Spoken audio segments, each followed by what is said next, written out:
Hi everyone, Alexandra Jarrett, Jupiter Returns here with your weekly astrology forecast for the week of June the 7th to the 13th. The big news this week, of course, is the upcoming solar eclipse, and that's going to be the main focus. I will walk us through, as I ordinarily do each day, really emphasize the idea this week that we can't isolate little parts of the chart or the picture that we're trying to consider. It's a little bit like our approach to health, and Mercury has a lot of connotations about health and healing, being the ruling planet, also Virgo alongside Gemini. If we want to take a holistic approach to our healing, we can't just diagnose something that's taking place in a specific part of our body and isolate it from the rest of what's happening within this incredible ecosystem, essentially, that is the human body. And it's similar with the sky. You know, we do a great disservice to everything that's harmonizing up there in the sky if we just pull out certain aspects of it. And this is the real skill of astrology, is looking at everything that's going on in the sky at that time and synthesizing all of those pieces together to give us a holistic approach to what's taking place. If we just say, oh, well, you know, Jupiter is in Pisces right now, so therefore life is going to look like this, we are ignoring so much else. And equally so, the moon is in Taurus today. You know, if we isolate that part out, and we're coming up to a solar eclipse, if we just look at the sun, we're missing out on so much valid and important information that could essentially ensure that, you know, that the one thing that we're really trying to focus on fixing or healing or changing or improving or whatever mercurial thing we're trying to do has a far greater chance of success by taking in the bigger picture. So what I always aim to do, without going on too long, which probably a lot of people think I do anyway, but hey ho, is try and explain context, the background, what is everything else that's going on. And I often talk about astrology like clockwork, like this cosmic timepiece. You know, we can tell something about the time if we have a watch on our hands, for example, and only the second hand is working, the other hands have dropped off. We can tell something about the time by the second hand. So if we just look at, say, for example, the moon in isolation from the rest of the little cogs and spokes and everything that make up that timepiece, looking just at the moon, it's kind of like that. It's like, yeah, okay, this is our closest, most fastest moving thing that has this primary indicator of what's going on up there. But really, we still need to know what the minute hand is up to and what the hour hand is up to and everything else. That gives us the bigger picture. So today I'm going to be walking you through the entire week's astrology and fleshing out the bigger picture of what's happening at this specific, isolated, precise moment when the moon and the sun come together at the eclipse in the middle part of the week. And I hope that explanation gives you a little bit of context as to why I go on about all of the other stuff at the same time, because we're only getting a little piece of the information if we don't do that. So without further ado then, let's focus in on Mercury and Gemini. This is where all of the action is taking place right now. We're focusing there because this is where the eclipse is going to be taking place. We are in Gemini season right now. That's indicated by the fact that the sun is placed in the sign of Gemini.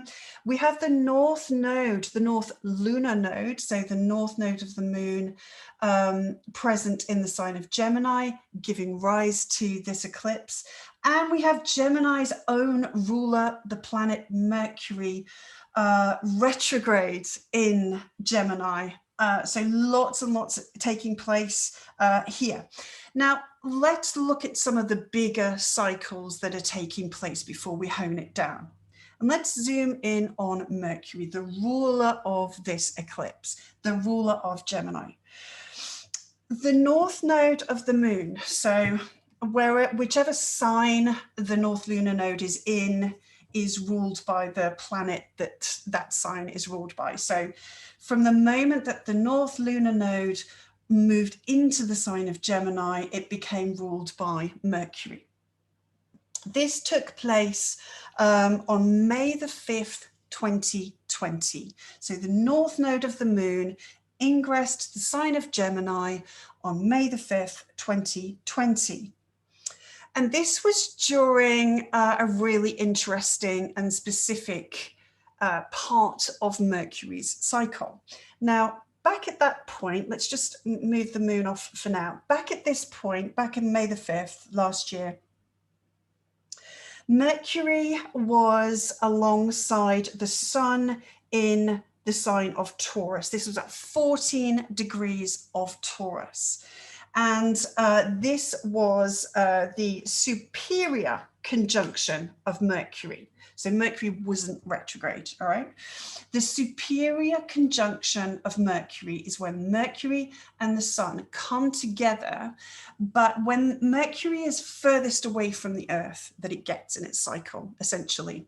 So it's kind of like the full moon of Mercury. All right, so if Mercury was the moon, this would be the equivalent of Mercury's kind of a full moon. So it's a significant part of the cycle, the synodic cycle between Mercury and the sun. It's a very, very powerful point.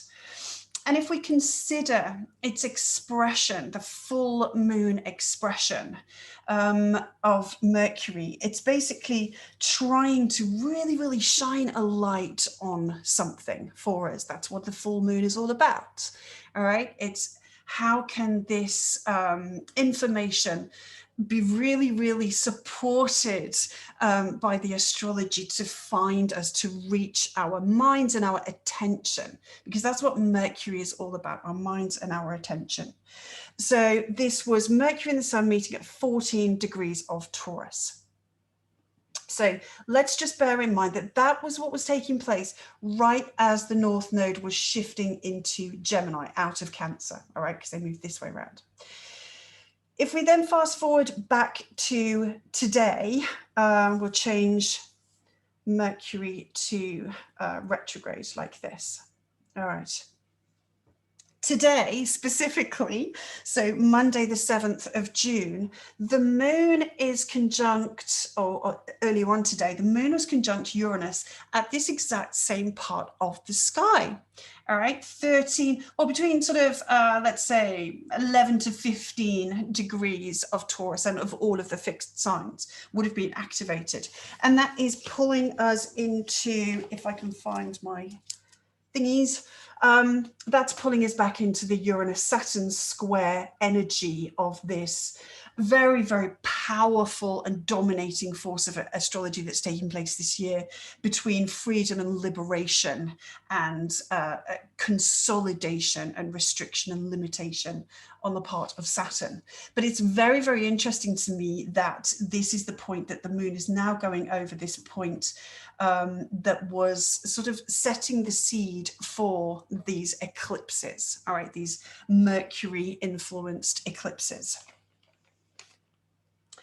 So this full moon of Mercury that was taking place at that time, it was taking place in Taurus, and Taurus is it's a fixed sign. So there's a great deal of, and it's fixed earth sign. So there's a lot of stubbornness. There's a lot of stubborn energy around Taurus. Taurus, wherever Taurus is in your chart, will be a place where you don't particularly like change too much. You like things to be very steady and reliable and consistent. So wherever this is taking place in your chart right now, it's coming under this disruptive energy of Uranus that's trying to bring about change to this place that doesn't really like change. But that tells us a lot about this full moon superior conjunction that was taking place in May last year. You know, what are the really entrenched, stubbornly held, kind of fixed and immovable ideas? You know, Mercury.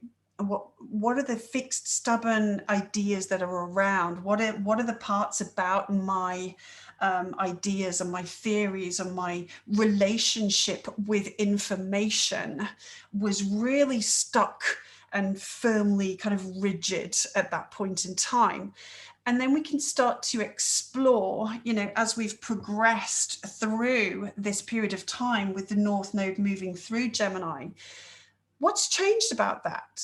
You know, have we been able to encompass some change, or has it, you know, even made us dig even deeper and deepen that entrenchment and that stubbornness? And how have we observed that around us? So I think that's a really important sort of starting point, just to emphasize, okay, this was the starting point of stuff that this week's astrology really does relate back to. So stubborn, fixed, immovable ideas, information, and embedded theories. Okay, this is really important. Embedded, this you know, deep in the ground, solid, stuck theories. Theories is another way of talking about ideas, Mercury, but theo is an ancient Greek word. So anything that has theo involved in it relates back to the ancient Greek language, which is a very Gemini Mercury thing. Theorio, sorry, I'll try and pronounce it correctly. Theorio is the ancient Greek for observing events. And I think this is something that I've tried to encourage throughout this whole period of crisis and this huge shift that we're going through as a species, that essentially commenced in March of last year. It's this idea that the only thing we can really be sure of is how little any of us really know, and to then hold a space of observing and witnessing what plays out, so that we can shift and grow and change accordingly to that. So theorio is observing events. Theo, when we just dissect it a little bit more, theo refers to God. It refers to the divine in ancient Greece. So something beginning with theo relates back to the divine. So theology is the study of God and the divine and our religious beliefs. Okay, theology, how we come up with our religious beliefs, the study, the observation of the divine, and observing events playing out. Now, religion, if we just consider the word religion, essentially all it means is devotion. It just means I am going to devote myself to this belief. That's all it is. So there's a huge influence here, and in lots of other ways that I'll continue to explore. There's a huge influence here of observing our entrenched beliefs and the kind of religiosity or the devotion that we impart into the expression of that truth, for want of a better term, as part of our self-identity. All right, because Mercury is what we call a personal planet. It occupies a space very, very close to the Earth. In fact, it's an interior planet, so it sits between the Sun and Earth. It's a very, very personal planet. It never strays too far from the Sun. And so it's really, really important in terms of how we both transmit outwards and receive in information that allows us to develop our sense of self, which is the sun, the solar emphasis of what makes us up, the core life force that is you. What is the light and life of you? Mercury is never too far away. So it's really, really important in understanding our relationship to the process of theology, the devotion, the religiosity of our beliefs, how we meet that, and how that therefore imbues itself into how we see our identity, and then how that is therefore shone into the world through the rays of the sun that we all are. All right, so these are the ideas that forming the background essentially of everything that's going on here. So with this being this point May last year being the full moon of Mercury, that's the culmination point of the expressive half, the yang half of the cycle, which is creating more. All right. Once something is at the full moon, it's as swollen as it's going to be. It's as big as it's going to be. And from this point onwards, it's reducing, it's integrating, it's, dissipating. And that's an inward process. So the process that was begun at that point was a call for us to go inside, to consider, to view, to observe the inner realm, okay, the feminine realm, the private realm. Like, what is it that goes on in me? Because this is what I then choose to express outwardly during the masculine yang aspect of the cycles. So I see the shift of the North Node into Gemini at the time when Mercury was at superior conjunction back there in Taurus, as being an invitation to begin our own inner observation of world events. Bear in mind also that this was a Venus-ruled, this is a Venus-ruled sign. Taurus is a Venus-ruled sign. So again, it was saying, go through this inner yin, feminine, Venus, feminine process with yourself, okay, of really establishing a connection to what goes on within. Because unless what's going on in here is how you want it to be, what's going on out there will never reflect that. Okay, so we've all been very, very caught up in what's going on out there, pulling us out of ourselves and almost bombarding us with data to try and capture that aspect of ourselves that wants to identify with something. But there's so much outside of ourselves that wants to manipulate that. This is where we pull into Pluto, and I'll talk a bit more about this later. Everything out there has an agenda other than your best interests. The only thing that has your best interests at heart is you. That's it, 100%. Nothing else can be as unbiased about your self-interest as you can. So you are the one who ought to have the greatest level of care and of consideration to crafting this inner world. You choose how you engage with what comes at you, because we can't really control that so much, can we? You can't, you can try and escape the news, you can try and escape, conversations and interactions and all sorts of information, but ultimately we are connected. It'll find you some way, and isolating yourself from that isn't really what this is all about. This is about saying, how do I shift and change my relationship to what I do with that once I've taken it in?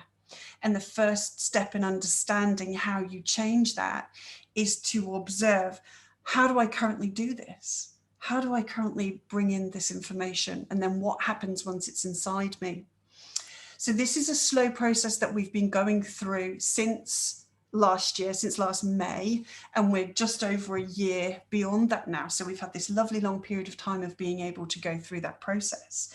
And so today the moon crosses this point on her way to closing this cycle, essentially her cycle. So it's very interesting to me that that's what's being reactivated, and it'll be interesting to see what shows up on your journey today that you may be able to relate back to that process yourself. So coming back to now then, once the moon has reactivated this this changing landscape that we have going on here, the last aspect she makes as she moves through Taurus on Monday is going to be a trine aspect, and the trine aspect is to Pluto. All right, because they're in fellow earth signs, Capricorn and Taurus. So this is the sign of the moon's exaltation. The moon loves being in Venus ruled Taurus. She does very, very well there. So it's really interesting that we have this wonderful aspect going on just before she ingresses Gemini and begins, you know, to me, that is the real beginning of the eclipse. Sorry, bear with me just a second. I've got an alarm going off. I didn't think it would play. All right. So the moon in trine to Pluto here is saying, can I bring to an end? This is really going to facilitate any kind of deep inner transformation where your awareness of something that perhaps previously was hidden from you has now increased. What's been hidden, what's been underpinning some of, you know, what you've observed in yourself, and what now needs to change. So this is really, really supportive of any of those changes that you identify that you would like to make, or that you feel that you need to make, because you've leveled up. Essentially, it's like, yeah, I'm done with doing things that way now. I've leveled up, my consciousness has leveled up, Uranus, and I'm ready now to let go of some of the things that I used to do that were essentially just coping strategies, just crisis management programs that we've been running for an awfully long time. And when we can identify these things and shed light on them, they tend to then cease to have that much power over us. Power is a real Pluto thing.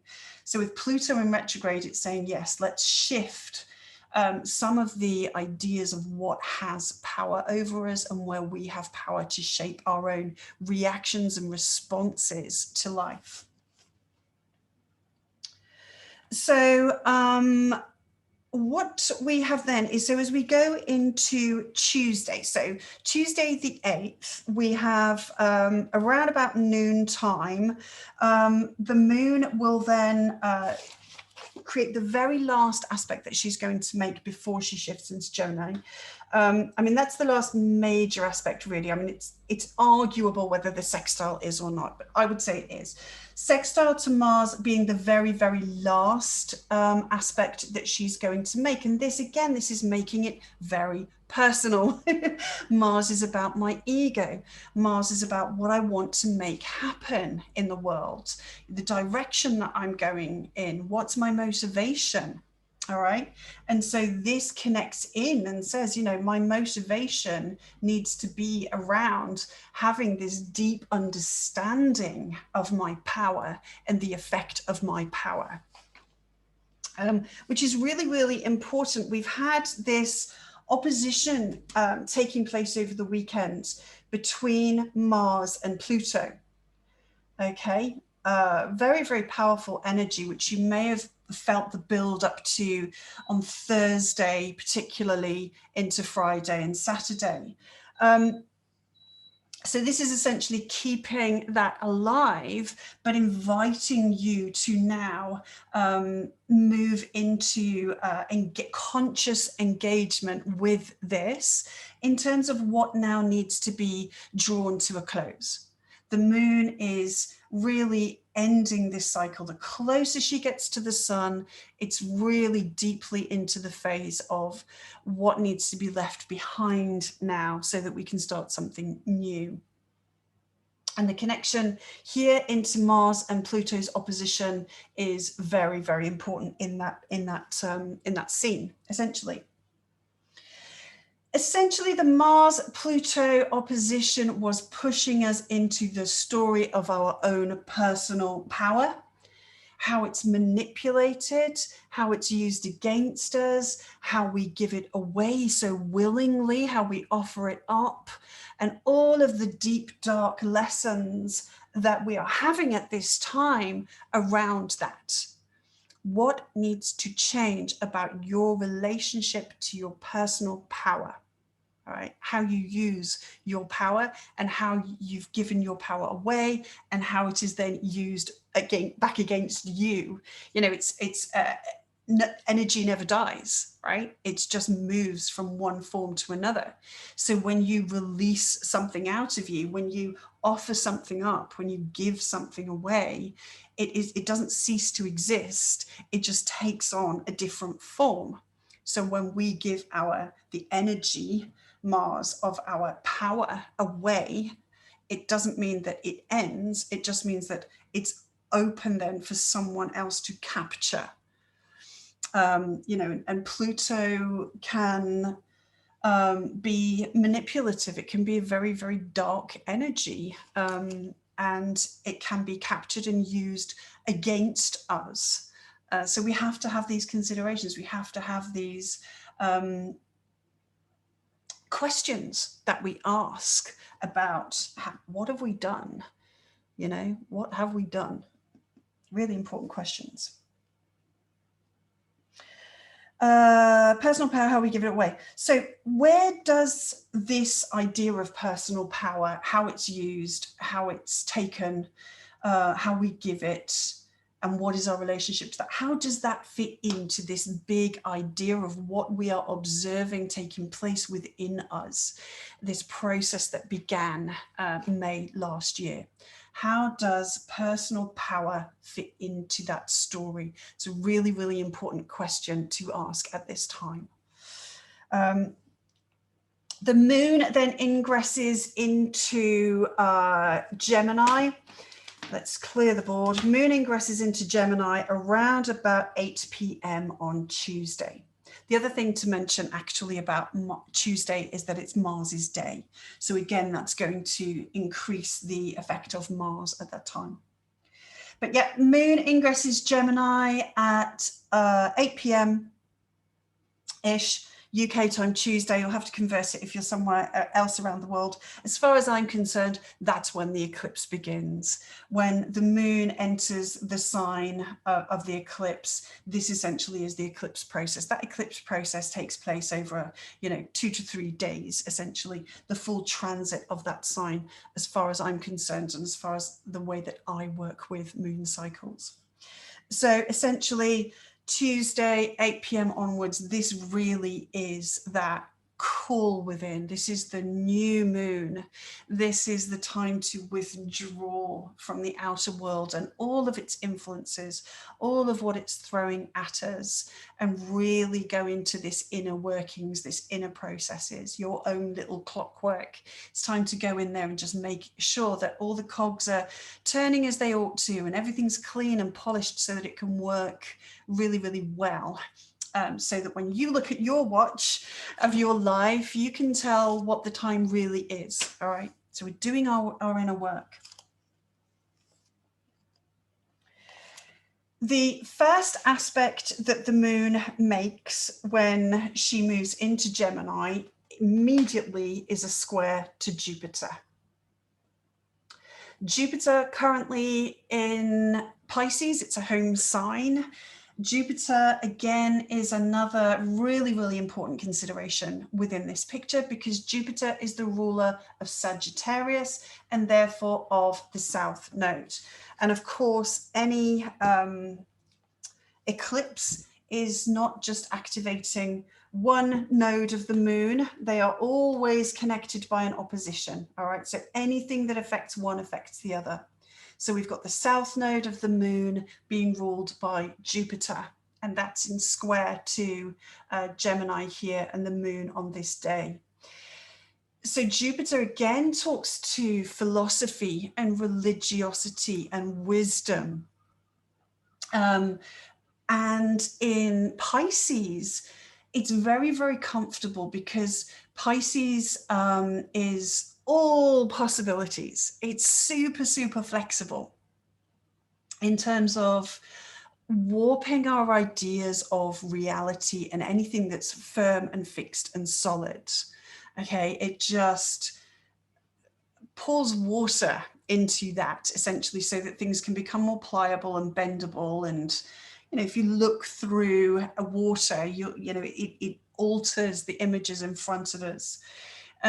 So Jupiter is saying there are so many wisdoms, there's so much opportunity for growth and for experimentation and exploration if we can just move outside of the ego.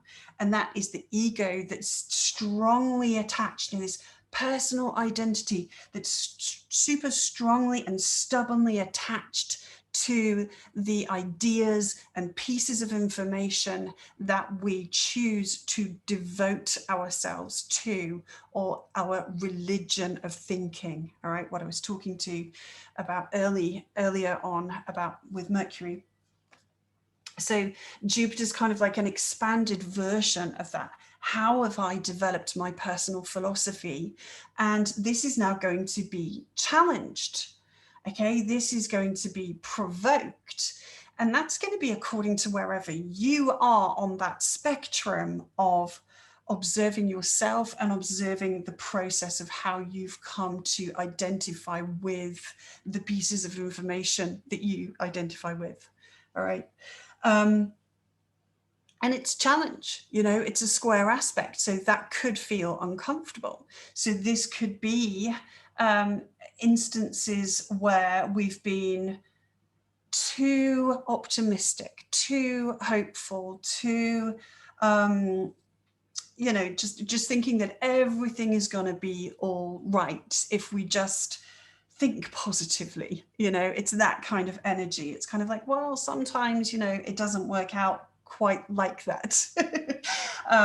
Whether or not you know, the holistic idea of life cannot just be everything will be fine, everything is positive, we must constantly be in the energy of positivity. It's just as toxic as negativity. Things need to be in balance. So when we have a square aspect like this to Jupiter, it can be we've got things out of balance in the favor of being a little bit too hopeful, a little bit too expansive, a little bit too unboundaried, a little bit too you know, trying to run before we can walk, or promise more than we can actually deliver. So where we've put our real faith in something, which is very much Jupiter and Pisces, this could be, you know, one of those wake-up calls to, maybe we had a little bit too much faith in that, perhaps. Maybe that was slightly misplaced faith, and that actually there wasn't much to back it up. You know, the false gurus, the false prophets, people that are just talking the talk, but there's actually not really much solid to back it up. All right. So this is where we could find some of these things being revealed essentially at this time. But equally so, it could be where we're on the other side of the spectrum in terms of our connection to Jupiter's optimism and expansion and hope. And it could be that we haven't been hopeful enough, potentially, that we've tended to think the worst at every possible opportunity, that negativity and toxicity and the darkness and the shadows of life, there's so much of that going on. Pisces in its sort of a lower vibrations can be a real victim. It can have real victim energy. It can want to be a martyr, and, you know, it can be really quite depressed in actual fact. It can feel extremely disillusioned. Where we have Pisces in our chart can be, and certainly Neptune in our chart can be, where we have expressions of disillusionment. You know, what makes me feel like, oh, I give up, you know. That's the kind of feeling. So, and there's been an awful lot of that in the outside world this last year as well. And perhaps some of that is misplaced. So it's this establishing point of something needs to be adjusted, essentially, about our level of faith in life, and our level of faith in our connection. Pisces is what unites all of humanity. So important considerations there, just for you to sort of delve into as we approach and journey into the eclipse now that the moon, is in Gemini. Let me see. So some of the questions that you can ask yourself with this connection tomorrow evening, Tuesday evening, would be, what are my beliefs and why?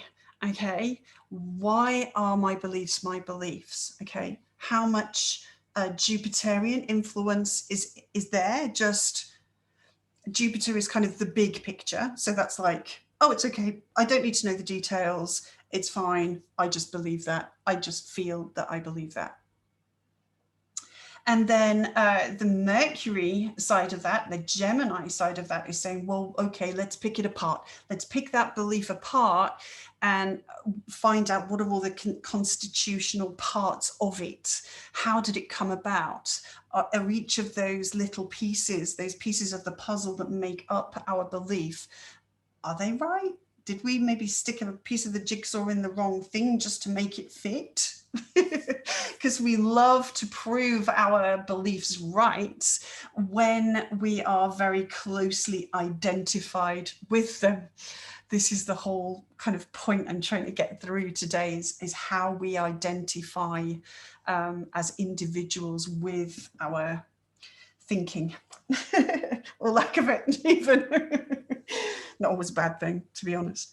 Okay, so we have this square to Jupiter immediately. That's at 1 degree Gemini and 1 degree of Pisces. So anything that you've got at those early degrees of any of the mutable signs will be really activated. So that's also going to pull in, alongside Pisces and Gemini, that will pull in Virgo and Sagittarius as well. What are my beliefs and why? Have they changed, or has my understanding of them changed in this last year, since last May? How do I react to the need for them to change, or where they might be challenged by differing viewpoints? All right. What have you observed about the way that you internally react to having your beliefs challenged, or considerations of them changing? What flexibility is built into my belief structure, or not, as the case may be? Why is this? And how does any of this support my growth into greater wisdom? Because that's the whole point, really. That's the whole point of knowledge. Mercury Gemini is cold, hard bits of information and data and knowledge. You can be a knowledgeable person if you read loads of stuff. You can know a lot of information. Wisdom comes when you take that and move it into the opposite sign, Sagittarius, ruled by Jupiter, and then it becomes wisdom. All right, that's how we become the mentor, the teacher, the guru. I can teach you this information because I've gone through a process of living it. I haven't just read it, I haven't just read something and then I'm just going to parrot it back to you or echo it back to you. There's no value of you. Your value, the sun, what you add to this piece of information is what you personally do with that piece of information to shift it from just being cold hard data into a lived philosophy. All right. The living laboratory of true wisdom is life. It's out there, it's out in the world. It's like take the information and test it out and see what happens in life. And so we've had this chunk of life, this incredible year that we've moved through to draw on that wisdom from. And that's what we're doing right now. That's what we're going back to. We're going saying, okay, let's go back to Gemini. Let's go back to the data. Let's go back to the mental processes and change what needs to be changed about what we do with that, so that going forwards we can be more wise people. Okay, hope that helps. But this is, essentially that opposition between Sag and Gemini. That's the work that we're doing, So as we move into Wednesday, so Wednesday is the day that is ruled by Mercury. So really, really strong Mercury energy on this day. And what we have then is we have the moon meeting up with the North Node. All right, 10 degrees of Gemini.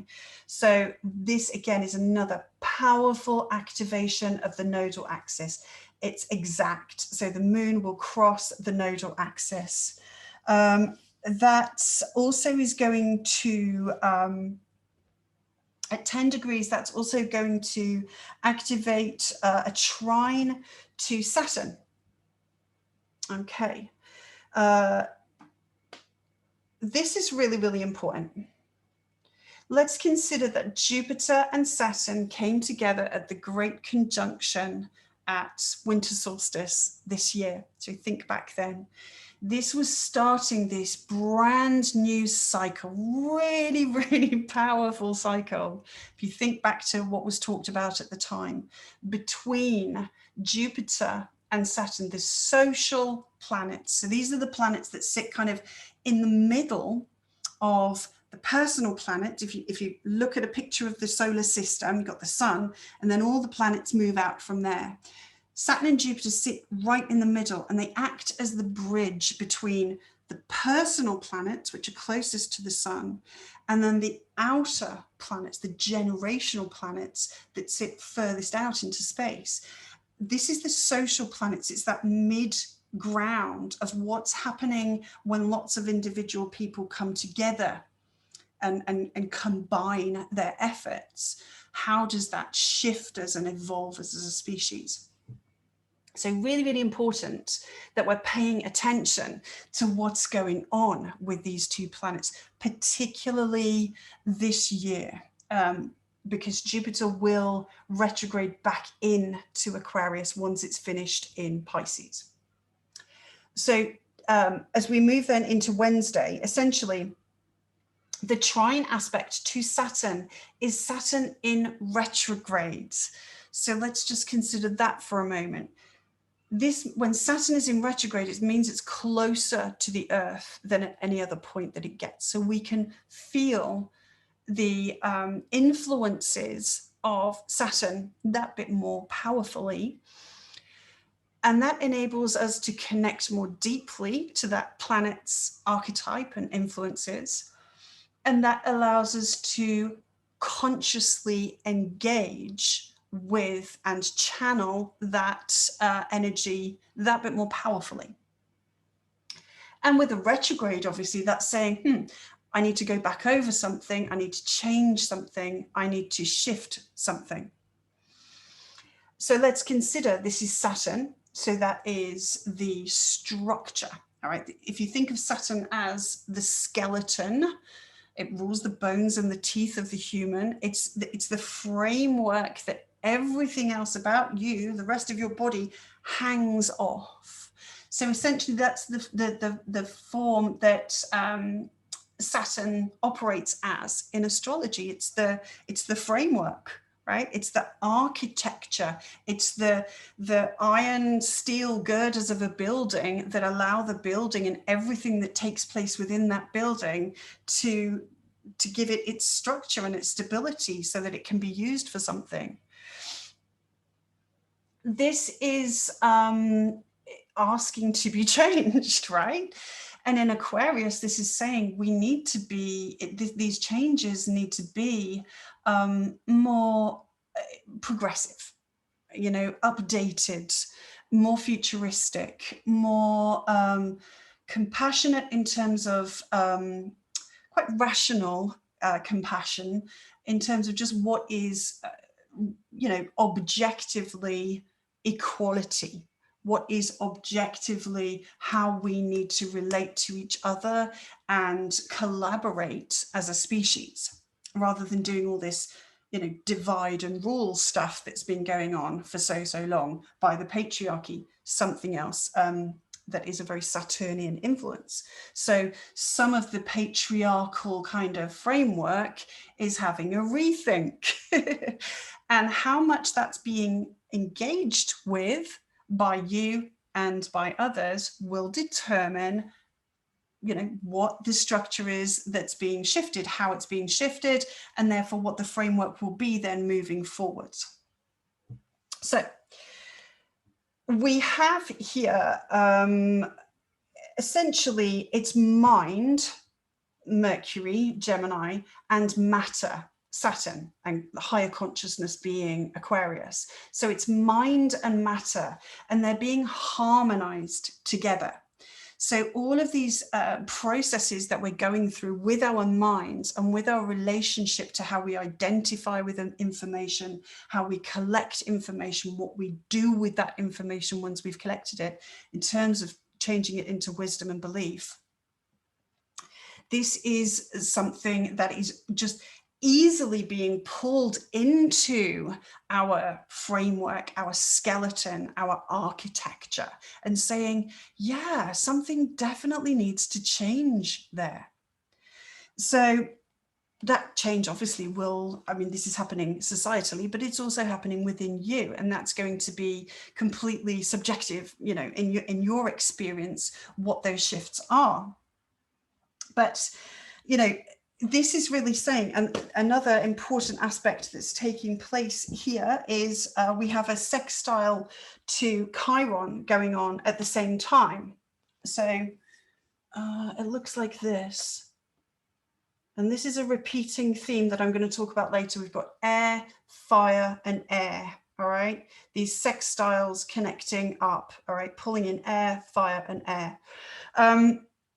Mind and matter harmonize with the healing potential when we choose to consciously engage with, question our inner foundations, our framework.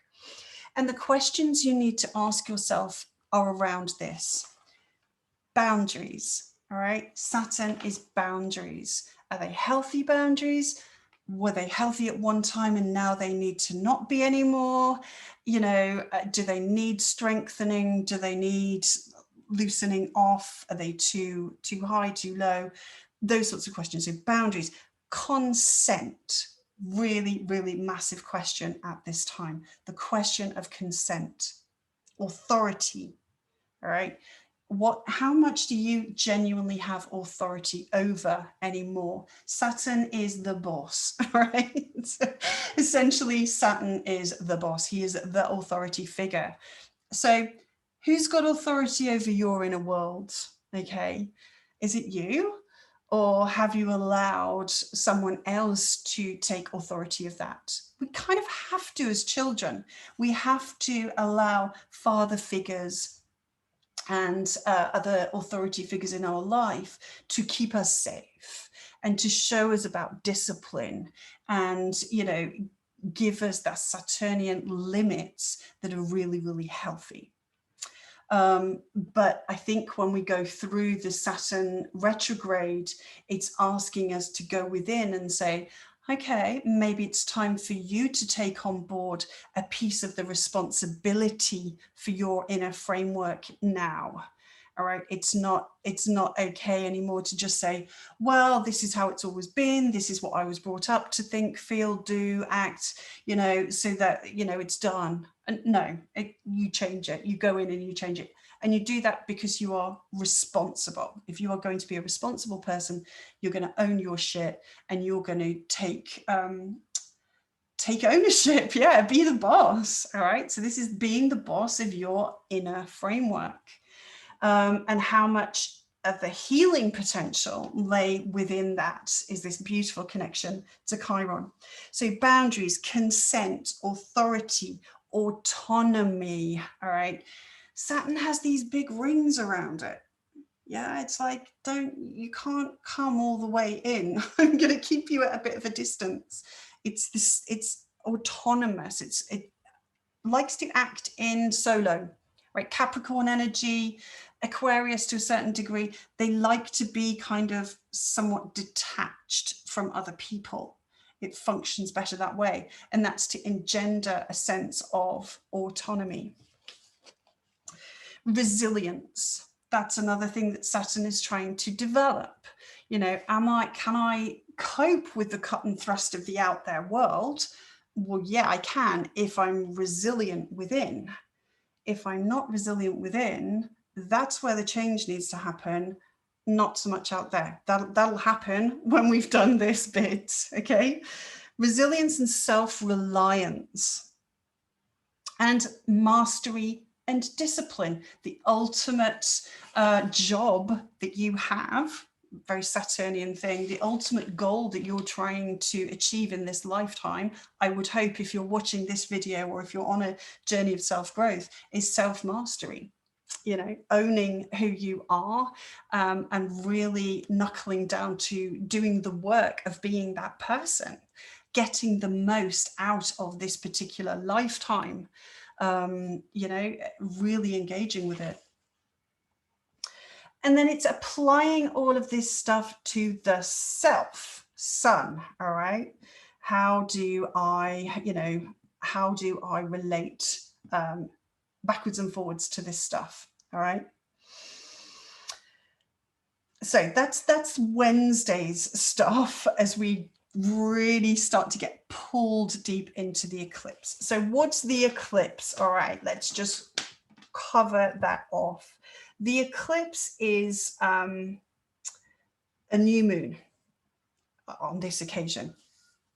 It's a new moon solar eclipse. So the moon is at the point where she's actually at the peak of the feminine aspect of her cycle. What do I mean by that is that she is capturing, when she's moving from the full moon to the new moon, as she's been doing this 14-day period between the last eclipse and this one, she is reflecting back to us on Earth less and less and less of the sun's rays, all right? The moon doesn't give us her own light. She just reflects the masculine light of the sun down to us. As she's shrinking in the sky, so the masculine yang qualities of the solar expression are diminishing. It's pulling us into the inner world to do the yin work, the feminine integrative inner work. And, you know, I'm using the terms masculine and feminine. It's got nothing to do with gender, what gender you identify as, what you were born as, any of that. We're all on a spectrum somewhere of Martian, Mars and solar masculine expression, and somewhere on the moon, yin, Venus, feminine expression. And we all have a completely unique interplay between the two, all right? So it's kind of irrelevant, but the amount of that expression out there in the world, I think a lot of us would agree, is heavily weighted on the side of the masculine. So I am going to emphasize increasingly probably the real call to do the feminine work. You know, it isn't all over when the moon is full. That's just when the masculine half is over.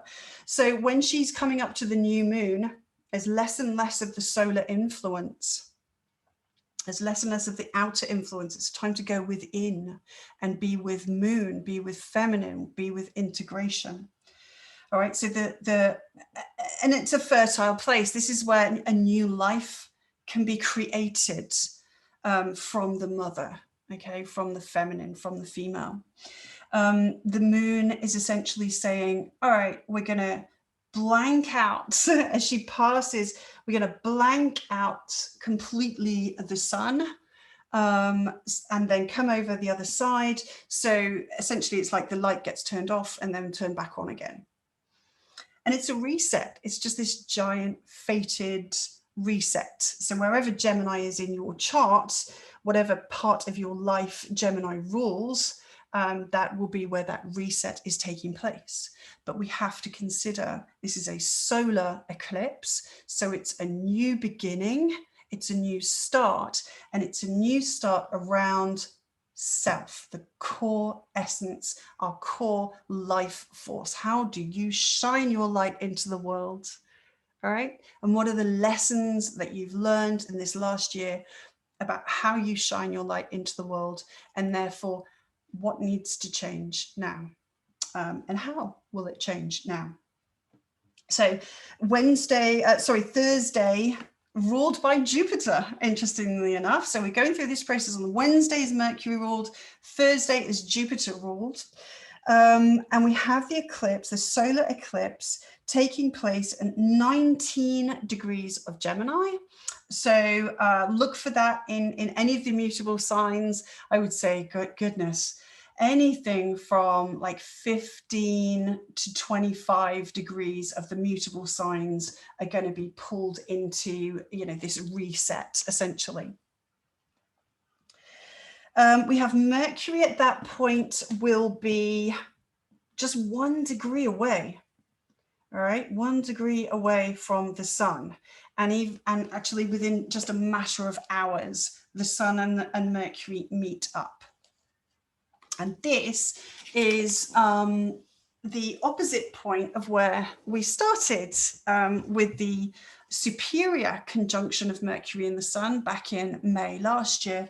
This is now the interior or inferior conjunction. And this is essentially a brand new Mercury cycle alongside this brand new solar cycle as well. So this is this really powerful reset point in terms of my relationship to information. It couldn't be any clearer for me. Where have I got to then? Okay, so what we also need to consider then is the major aspects that are being made to the eclipse point. So the main one that we've got is the square to Neptune and the trine then to Saturn, along with the conjunction to Mercury. So I'll just use an arrow just to activate that. Okay, so what are we saying about this then? Okay. The square to Neptune is going to challenge our notions of possibility. All right, Neptune really is anything is possible. Anything and everything is possible.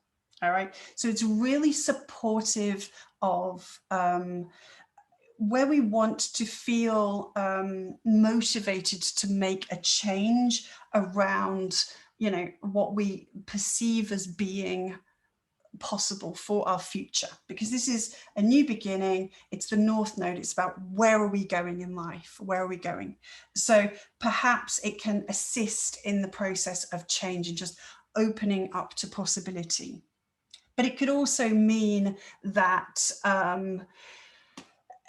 there's some toxicity, I can't lie. A hard aspect with Neptune does we have to consider poison, essentially.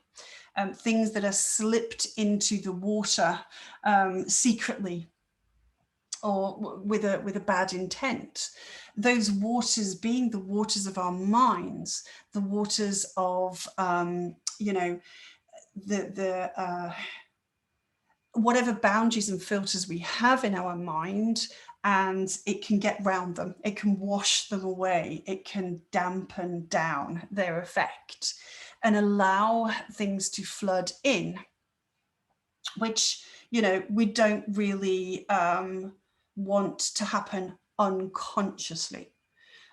If it's something that's happening consciously, you can observe it, you can get a lot out of it, because you can then just explore and go, oh, I wonder what happens when I open myself up to this idea. Obviously, within safe, in safe ways for you. So this is a really interesting time. I mean, this is a new start. It is a beginning, but Mercury is retrograde, and there will be, you know, another square aspect between Mercury and Neptune before all of this is over. So we do need to maintain an element of flexibility within the new ideas and new intentions that we set going forward. Or perhaps an essence of compassion, which is Neptune, and flexibility and egolessness is just pushing to be part of the way forward. You know, that square aspect might be saying, come on, can we make sure that the expressions of the higher heart, you know, Neptune is the higher octave of Venus, you know, unconditional love. Everyone is worthy of love.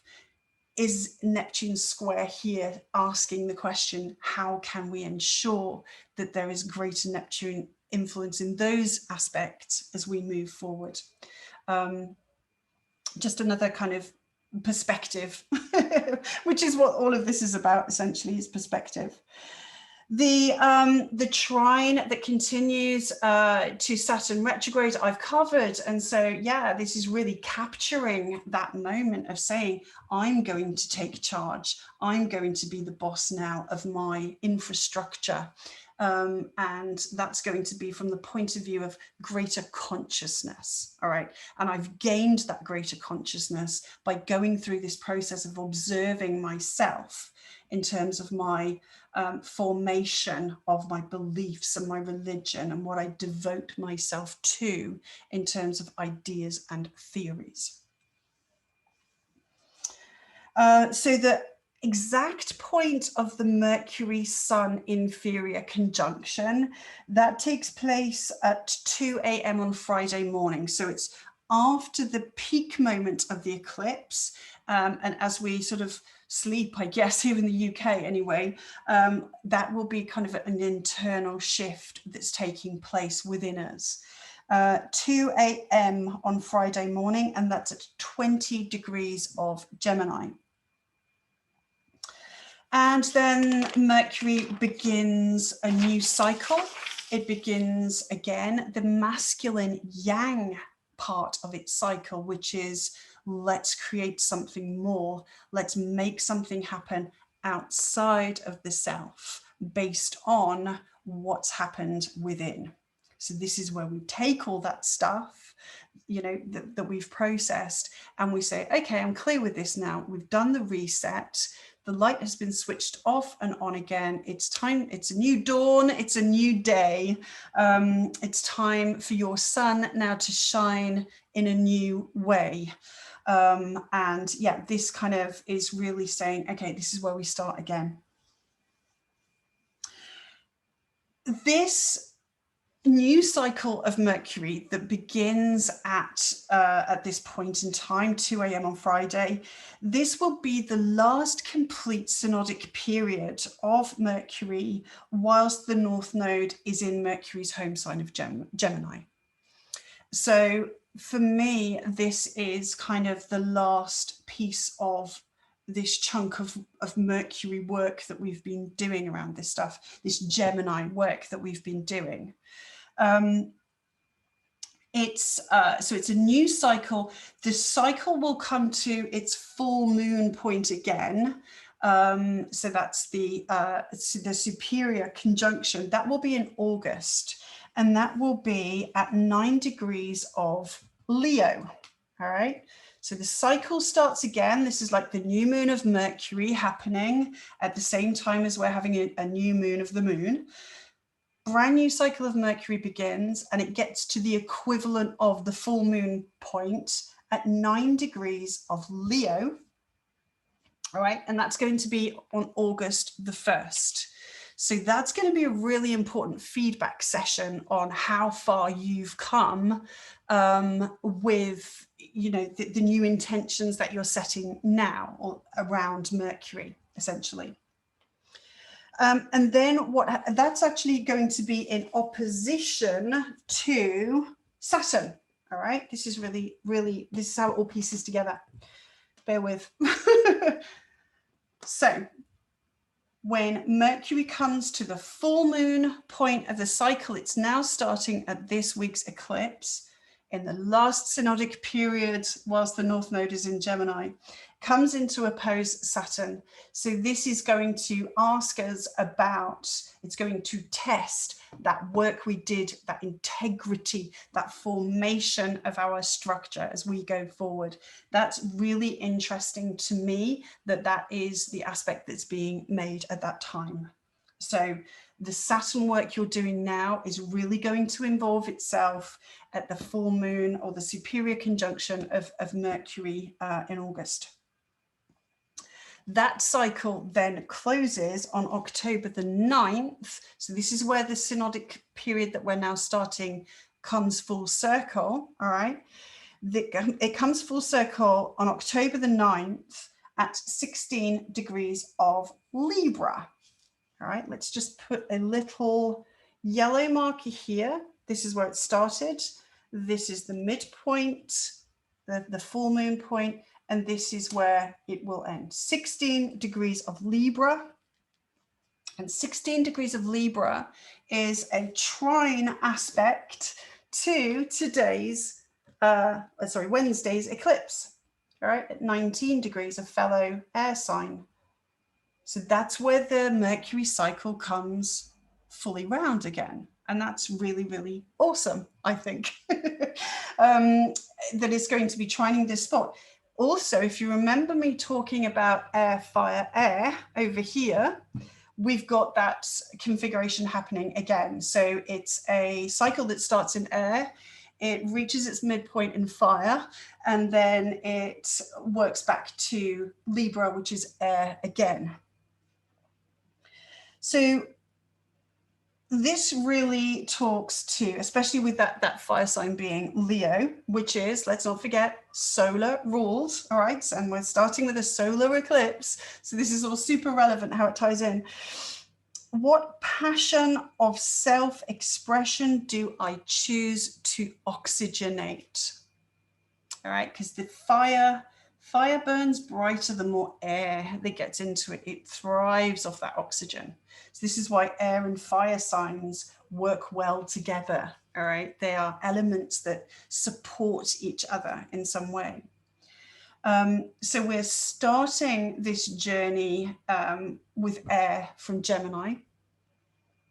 Then we're going to see what the results of blowing oxygen that way in are at the superior conjunction opposite Saturn in an air sign. And then we might decide that the kind of oxygen we're blowing into that fire needs to change just a little and be a different kind. And that different kind is Libra. That's balance. That's Venus rules.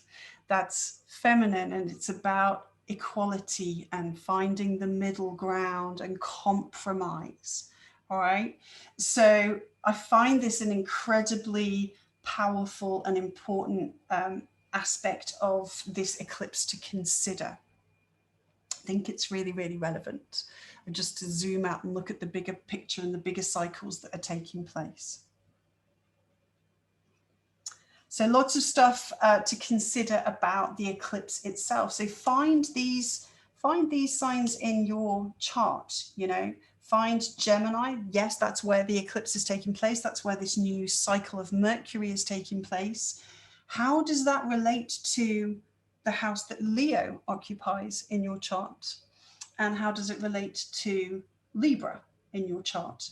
How do we synthesize all of these, and how do they connect to Saturn, this sense of self-mastery, owning our own stuff, owning our way forward, our direction, our progression, and being more equal and fair. Let's just clear all that away as we move into Friday then. Okay. So on Friday, we have the moon's ingress into Cancer, back in her home sign. Very, very, very powerful now. Now she is starting to receive a little bit of the sun's light again. We'll start to see, as she moves through Cancer, we'll start to see her re-emergence in the sky. In fact, she's that way round.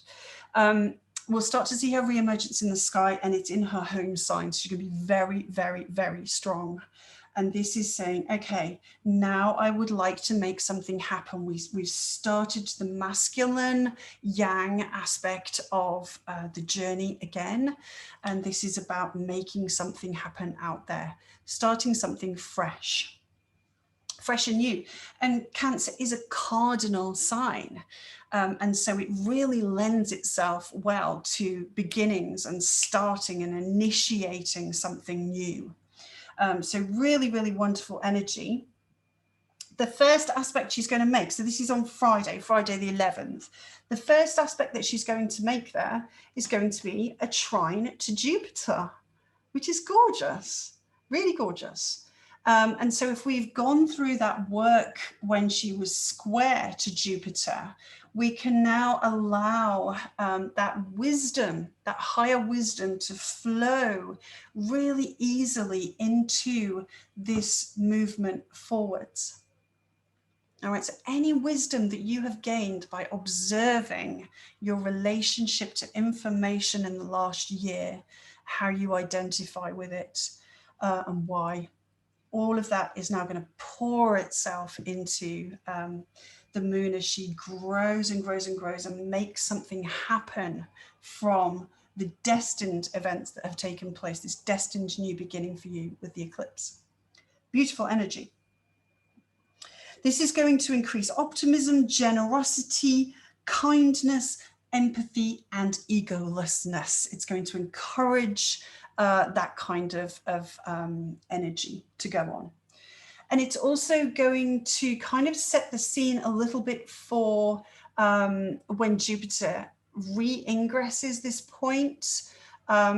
Jupiter is currently in Pisces, will retrograde back into Aquarius, but then will come forward again into Pisces, make that permanent ingress. And so this is really saying, you know, let's pour now what we want more of then at that time into this space. So yeah, that's really wonderful. We've got the moon is also then applying to Venus at that time. Venus is at 10 degrees of Cancer, around about 10 degrees of Cancer then. So moon will trine Jupiter first and then move into conjunct Venus. And all of this takes place just as Mars is ingressing Leo. Solar ruled Leo. So this, I mean, it's just beautiful the way it's planning out. It's like saying, okay, I've got a new mission. That's Mars, that's your foot soldier. That's the one that you order to go and carry out what you want to make happen in life. All right, he's the one that you give your orders to. Saturn gives him the orders, right? Saturn says, right, go out and make this happen.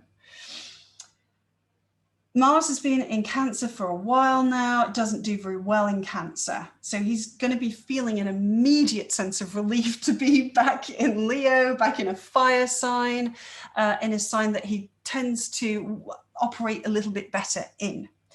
Out of the kind of the soggy doldrums of the emotional world of Cancer. It's a very sensitive world, is Cancer, and Mars isn't very sensitive, really. It's quite a brute. So it doesn't blend too well. So just as we have the moon beginning to gain her strength to carry out our objectives out there in the world in a cardinal sign, with this beautiful energy of the conjunction to Venus coming up, the trine to Jupiter, Mars shifts into a sign that can really go out there and make it happen. And it's a solar ruled sign, the solar ruled sign, Leo. So everything that we've asked to change and be refreshed and updated about the sun, the self, who am I? That is where we now go out into the world and say, yes, that's how I'm going to shine my light onto the stage of life from now on. Really interesting energy. So the refreshed sun, newly birthed, gets its tank filled with motivation on that day, which is beautiful. This also asks us to begin again with a refined sense of heart-centered loyalty. Being heart-centered speaks very much to Leo energy, as does loyalty. Leos are very loyal people. It's a fixed sign. And ultimately, this brings us back to our sense of loyalty to ourselves and to the process of ensuring that who we are as people, now that we are adults and we are in charge, we have authority over ourselves right now. That needs to be from a place of heart-centered loyalty to ourselves. See how that idea fits in with the rest of it. It also speaks to the legacy that we leave. And in some respects, you know, legacy, our history, our ancestry comes from Cancer. All right, that's the place, that's our rootedness at the bottom of the chart. Leo is more about, you know, how do I then take that and express it out into the world in order to generate, you know, a feeling. You know, Leo is very much about feeling. How do I want to make people feel? How does my vibration make people feel? What will I be remembered for is often what they say. People won't remember what you said, but they'll remember how you made them feel. And this is a big part of this when we consider our relationship to information and communication with Mercury and the Mercury cycle that's going on there. You know, it's not, people aren't going to think back to a discussion or an interaction they had with you 15 years ago and remember the specifics of the conversation, but they are going to remember how you made them feel during that. And that's often determined by, again, this idea of how closely identified you are with your thinking and the information that you've absorbed. So, you know, this is really about just keeping some of that focus on, you know, on that, how other people receive you, how you reach other people and how that makes them feel. So Saturday the 12th, that begins then with the moon meeting up with Venus. That's the exact conjunction point there. That's at 11 degrees of Cancer. And this gives us another really supportive sextile, this time to Uranus. Okay, no, hang on. Yeah, Uranus. Okay. Let me just pause for a second. So, yeah, we've got a sextile over to Uranus, which is saying, you know, the deep, the change, the upgrade, the progression to some of what is deeply entrenched and stubbornly being held onto, whilst also being in a square aspect to Chiron. So when we have this square aspect from the moon to Chiron, it's just going to remind us of what it feels like to be rejected, or to feel like you're not as good as other people, or that you have to overcompensate. You know, it's our sense of insufficiency that we all have. Everyone has this on some level or another. And I think these concurrent aspects that are being made here with the moon and Venus conjunct is a reminder. It's saying, remind us for the world's need for kindness and compassion by reflecting upon our own experiences with pain, rejection, and insufficiency. Right, so this really is about, as we move forward with our new ideas and our new desires and new theories around how we would like to now change and progress as we move forwards from this point, can we please keep in mind that the world needs to change and progress so that in a way that is mindful of the pain that we've all been through. Like, you're not the only one to have experienced pain and suffering in your life. Everybody has gone through that. So how we treat each other is a reflection of how we approach that aspect of ourselves.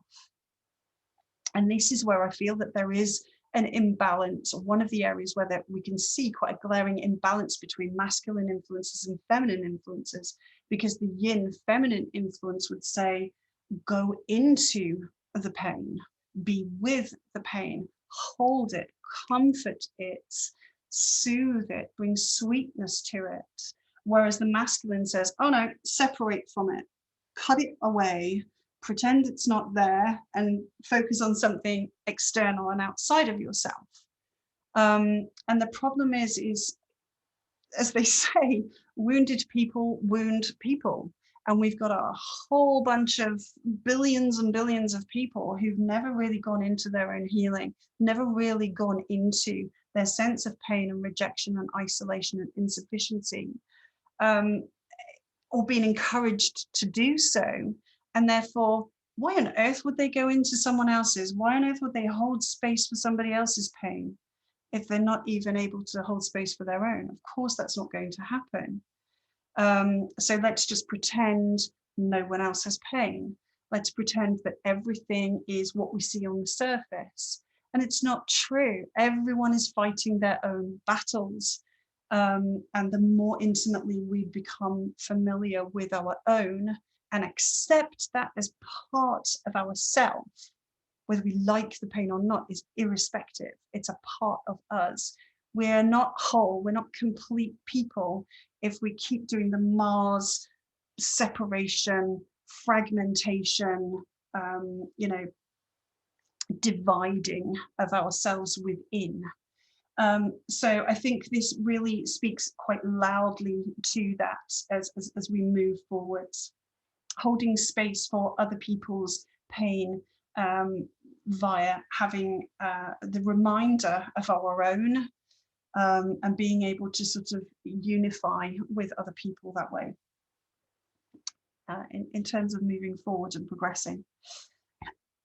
So we round off the week on Sunday the 13th, and this is where the moon now comes into the opposition with Pluto. All right, retracing that Mars-Pluto opposition that was activated right at the start of the week. So we kind of come back full circle to, oh, okay, we're back into the power dynamic again. How do I use my power? How do I give my power away? What's my connection to power and authority? So again, this is going to highlight to you quite an intense pull. It's a pull into a deeply profound transformation. A death and rebirth process is taking place. And this is very, very powerful stuff. The moon is in her own sign here. So yeah, again, it's the feminine qualities of our transformation, and that transformation can only take place if we're prepared to look at the darkness, prepared to look at the darkness within ourselves, to look at the shadows within ourselves. All right, there's so much power within that. Just doing that alone, just saying, I'm going to be with it. I'm going to be with intense emotions. Moon opposite Pluto always leads to intense emotions. It's very, it's like a pendulum. is Pluto that swings from one extreme to the other, like really intense on one side and then really intense on the other side. And it's like, oh God, you know, it's such a powerful ride. And it's really pulling our emotions into that play. So it can be one way or the other. Observe it, essentially observe it and understand what it's trying to highlight to you about the change that's taking place really, really deep down within you and within, you know, the fabric of society, Saturn, because that's what's going on. So asking that feminine qualities have a greater place in the evolution of our species. Pluto really is all about the evolution of our species, and with the moon in her home, feminine, nurturing, caring sign of Cancer. It really is saying, come on, can we infuse some of this now as we move forward? So an awful lot to think about there. I really hope that it's been helpful to you, just as some ideas. Never give your power away to a set of ideas until you've thoroughly explored it for yourself and come to your own conclusions. All I ever give you is my take on things, and that's, I try and do it in a way that allows you to develop your own take on things. Please don't just echo things. Please don't accept everything at face value, because the process that you go through when you don't do that is actually where the growth and wisdom is created.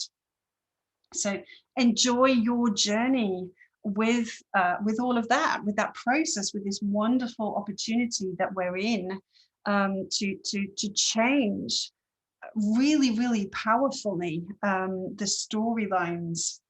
This is Gemini, the storylines that create the world out there. Have a really beautiful week. If this is helpful, please give it a like, a love, a share.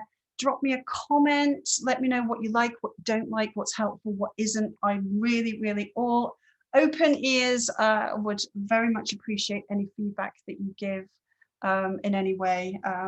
It's all really helpful for me in making sure that what I give you is actually valuable to you, because otherwise there's not much point. Anyway, have a beautiful week. Lots of love. See you next time. Bye for now.